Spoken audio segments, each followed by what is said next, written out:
Hello everybody, welcome to Break and Remake. I'm your host Joan. Today I'm going to show you how to make this cute little travel bag for your essential oils. What? This tiny bag holds a big secret. It's got places for all of your essential oil rollers, and bonus, it also holds lipsticks. I'll show you how to make it. Cut out your fabric. Grab one of your linings and we're going to mark out where our little loops will be for our elastic. We are starting our marks towards the middle of the bag, will be about here. So 2 inches from the bottom of the bag, you want to mark where your elastic will go.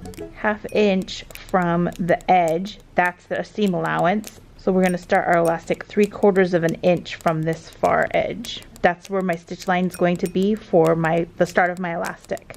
3/4 of an inch away from that, I'm going to put another dash. That's my other anchor for my elastic. So I have a total of 3 stitch anchors for my elastic loops.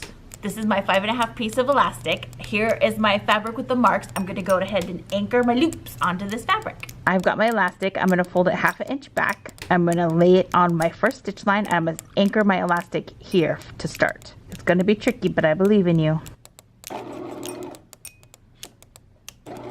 Now I can line up my next one. How's that? Oh, I totally did it inside the seam allowance. Whatever. Now I can line up my next one and stitch that one. And I'll keep going all the way across. I'm at my last loop, so I'm going to fold my elastic back. Come take a look. Folding this last bit of elastic back, and I'm going to line it up with this mark, and this is where I'm going to stitch it. Now I've got loops on my fabric. I've got my fabric cut out. I've got my zipper. I'm just going to use the zipper that I have on hand. It's a little too long, but we can cut it down. Now let's sew. I'm going to adjust my needle position so it's closer to the edge of the foot, and then I'm going to sew along the edge of this. I've got my wrong side of the zipper up, so my right side of my zipper is facing the fabric. Here, I'll show you. So I want to stitch them together like this. Backing the zipper up kind of a lot, about the length of the tabs, and then we'll stitch. I've got my seam stitched. Now I'm going to press.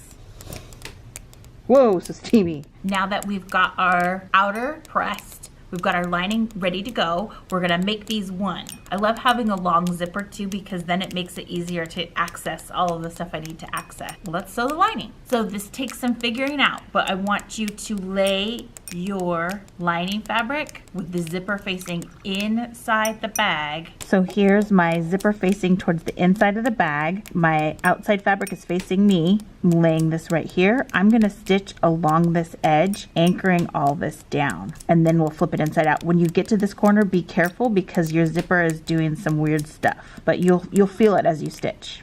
So here's my fabric, my lining, my zipper's facing in. I'm sandwiching all this together. I can feel my zipper starting to ripple. I'll peek inside here and I'll just go from here to here. Carefully. Let's do the same thing on the other side.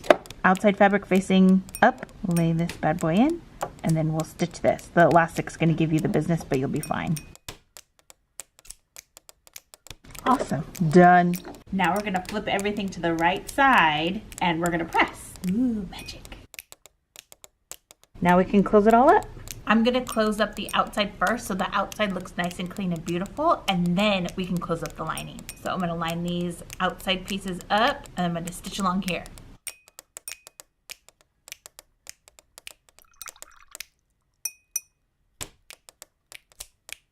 Now we'll trim this edge down to make it flip inside out nicer. I can see my stitch. I'm cutting well away from it. I don't want to cause my corner to pop through. Just shaving down the excess here.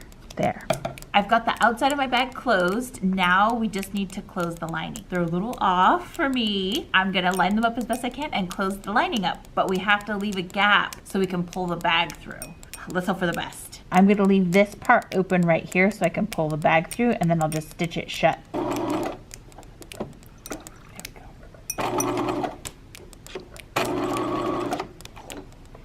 I'll leave a nice big gap so I can get through to everything. Push that elastic up so it's not in the way. All right, now we can flip it right side out.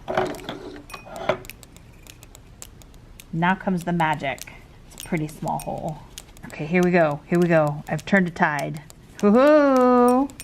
I should probably cut the zipper off right now. The inside of my bag has a tail, so I'm gonna cut the end of my zipper off. Got my craft scissors, just gonna cut the zipper right here. Ooh, freedom.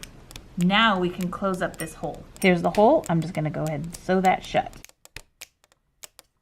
Our lining is loose inside the bag, so let's go ahead and anchor it by stitching on the outside in the ditch here to make sure all the layers are smooshed together, and you can pull and push on this and you won't pull your lining out. We're aiming for in between the fabrics where they're sewn together. That's what's called stitching in the ditch. I lowered my needle to make sure I'm in the exact right place.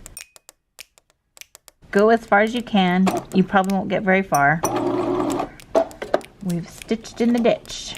If you're interested in essential oils or you would like to fill up your rollerball bag, Tara Swigger has a whole bunch of information on how she uses essential oils, and she gave me some so I could try them out. Check out my description box below. There's a link to Tara Swigger. Let me know how you use essential oils in the comments below. Thank you so much for watching. We'll see you next time. Bye. Is it good? You were in it last time, so you don't want to say anything.